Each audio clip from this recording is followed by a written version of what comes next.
The entertainment world of the 90s and 2000s was a period defined by the growth of pop culture, tabloid news, and heroin. But from the cracks and crevices of society at the time came a counter to the mindless, formulaic nature of pop culture.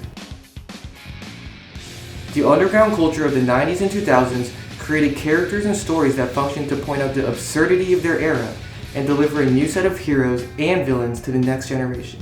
Of the countless forms of entertainment that came out of this 2-decade-long time period, animated television shows were not the most culturally impactful.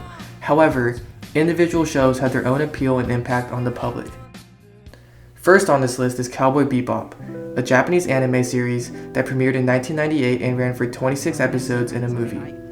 The show, though Japanese in origin, draws influences for stylistic choices, character creation, and plot building from American westerns, bebop jazz, and other imported genres, demonstrating the increased flow of ideas and creative concepts across borders in the era of globalization.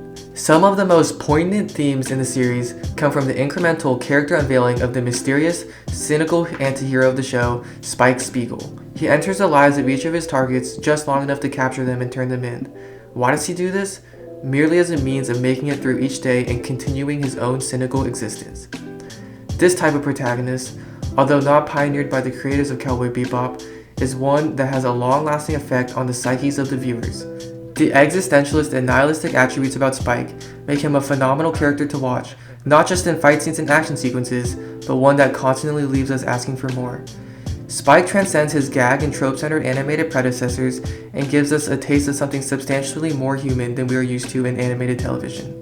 Another relevant animated TV show that ran through both decades is the absurdly satirical and deeply critical animated sitcom Futurama. Although sometimes seen as a lowbrow follow-up to one of animation's greatest achievements, The Simpsons, Matt Groening's Futurama explores countless intensely politically charged subjects in a lighthearted way that draws the audience to laugh and think at the same time. Over the course of the show, the writers constantly weave in controversial topics such as climate change, workplace harassment, the disenfranchisement of Native people, racism, and more, while also delivering highly entertaining content and characters loved by millions.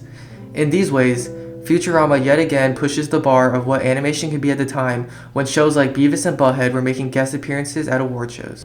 Shows like The Simpsons and Batman the Animated Series also went along well with a renewed sense of freshness in animated cartoon writing, reintroducing the notion of a primetime animated series being viable, as well as bringing a dramatic tone. This trend of an increased artistic and political expression in the 90s and 2000s through a medium that was once disregarded as being for children was not met without some drawbacks, as the rise in popularity for animated television came with the increased exposure of some of the more problematic attitudes pushed in these shows. Namely, as with the examples, the objectification, out-of-context sexualization, and misogynistic treatment of female characters on the shows.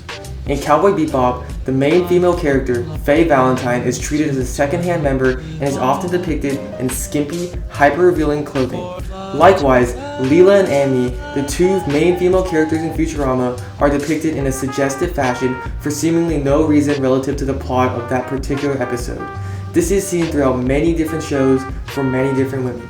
In this way, animation is shown to be more than just simple entertainment, but also a faucet to enact change and talk about social as well as political topics.